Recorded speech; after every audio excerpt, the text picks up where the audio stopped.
Hey, what's up everybody? Welcome back to the channel. If you're new to the channel, my name is Dan and this channel is Ol'SargeCollects. So we're on episode 14 of the Diamond Stars set. Let's do a quick recap of episode 13. In it we covered Cy Blanton, Glenn Myatt. We also covered Jim Bottomley and Red Ruffing. So in the next four cards, I've got one Hall of Famer, but all have good stories and all have good cards. Let's go ahead and dive in. So the first player is going to be Billie Werber. And Billie Werber was born in 1908 in Berwyn Heights, Maryland. In 1930, he made his major league debut as a third baseman for the New York Yankees. Billie played 11 seasons in the majors. After playing for the Yankees, he also played for the Red Sox, the Athletics, the Reds, and the Giants. Werber was a .271 hitter with 78 home runs and 539 RBIs. He is a member of the Cincinnati Reds Hall of Fame and was a World Series champion with the Reds in 1940. Werber was also a three-time American League stolen base leader. He still holds one major league record, as he's the only player to hit 4 consecutive doubles in both leagues. Billie Werber's major league career ended in 1942, and he went on to have a very successful business career running the family-owned Werber Insurance Agency. He died in 2009 at the age of 100. At the time of his death, Werber was the oldest living former player of Major League Baseball, and he was also the final surviving teammate of Babe Ruth. So this card is from 1935 with a green back, and on the back of the card, the tip is for base stealers. It says to study the pitcher for an unconscious signal before they pitch. This will give the base runner an extra split-second advantage. And on the front, you've got a lot of different colors going on there, but there's a lot of great detail in the hat. And I really like the hat of this card. So that's Billie Werber. And our next player is Fred Frankhouse. Card number 62, Fred Frankhouse. And Fred was born in 1904 in Port Royal, PA. He made his major league debut in 1927 as a pitcher for the St. Louis Cardinals.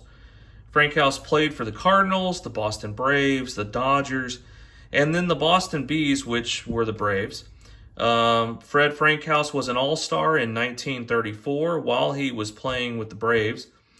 After Fred left baseball, he enlisted in the Army. He served until after World War II ended and was discharged with the rank of captain. So Fred, thank you for your service. Fred died in 1989 at the age of 85. This card is from 1935. On the front of this PSA slab, it says 1934, but on the back of the card, it's a green back and it says 1935, and it has the stats of 1934, so that's how we know it's a 1935 card. The tip on the back is for pitchers. It says to practice the curve for those pitchers who have a wild and fast curveball. Through repetitious practice, you will gain control of the wild curveball. And on the front, what I especially like about the card is that Braves uniform and that gold railing of the dugout behind him. So that's what makes it pop. All right, so that was Fred Frankhouse. Moving on to the next player, which is going to be card number, 63. And that's our only Hall of Famer in this group. And that player is Stonewall Jackson. So Stonewall wasn't his real name. He was, actually his first name is Travis. So Travis Stonewall Jackson. And he was born in 1903 in Waldo, Arkansas. In 1922, he made his major league debut as a shortstop with the New York Giants. Stonewall played all 15 seasons with the Giants. So at first I assumed he was nicknamed after the Confederate General Stonewall Jackson, but I learned that he actually got his nickname from his exceptional range at shortstop. He was a World Series champion in 1933, and he was on the All-Star team in 1934. He was a .291 hitter with 135 homers and 929 RBIs. Jackson is considered one of the best shortstops of his era with a 952 fielding average. He retired from Major League Baseball after the 1936 season and spent the next 25 years coaching and managing in the minor leagues. Stonewall Jackson was inducted into the Hall of Fame in 1982, and he died 5 years later at the age of 83. On the back of this card, which this card is also from 1935, it's green back. On the back of the card, it describes how Jackson has been plagued with injuries, but has made a comeback. It says that often a manager will pick a batter with a .250 batting average over an infielder who is a better asset defensively. I think that still holds true today. So what I like about this card is that gold railing of the dugout used again in this card, and I also like the different color variations used to depict the bleachers and grandstands and the sky and everything in the background. So just really, really neat Art Deco design and use of colors. All right, so moving on to the final card, and my favorite card of this pairing is Zeke Bonura. So his full name is Henry Bonura, and Zeke was born in 1908 in New Orleans, Louisiana, so where I'm located. In 1934, Zeke made his major league debut as a first baseman with the Chicago White Sox.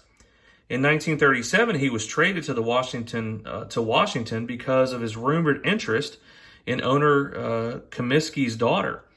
So that's kind of interesting. He spent 7 seasons in the majors, and during which time he played for the Cubs, the Senators, the Giants, the Senators, and then went back to the Cubs.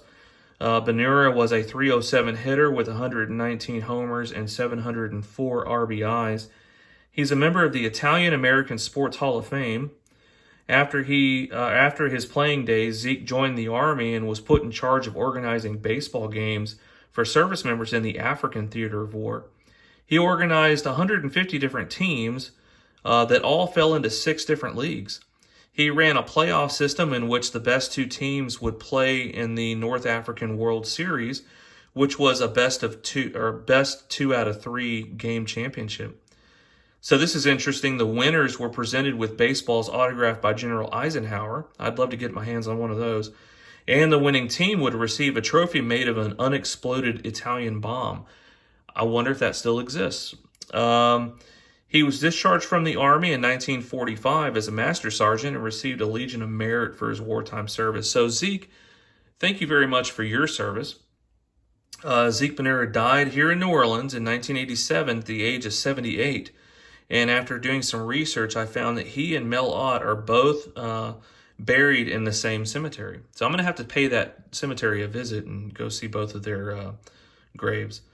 So on the back of the card, which is from 1935, it's a green back. The back of the card talks about Bonura being a rookie of Italian descent. It describes him as being a college athlete who is gaining freshman fame in the majors by being a dangerous hitter. And the front of the card, which is a beautiful front of the card, it shows him in a backswing, and it shows a player in the background choosing a bat for his next at bat. So that's what I really like about that card. And I do believe that the Bonura card is probably my favorite card out of these 4 cards here. Anyway, that's what I have for you today. Keep hunting the good stuff, and we'll talk to you later.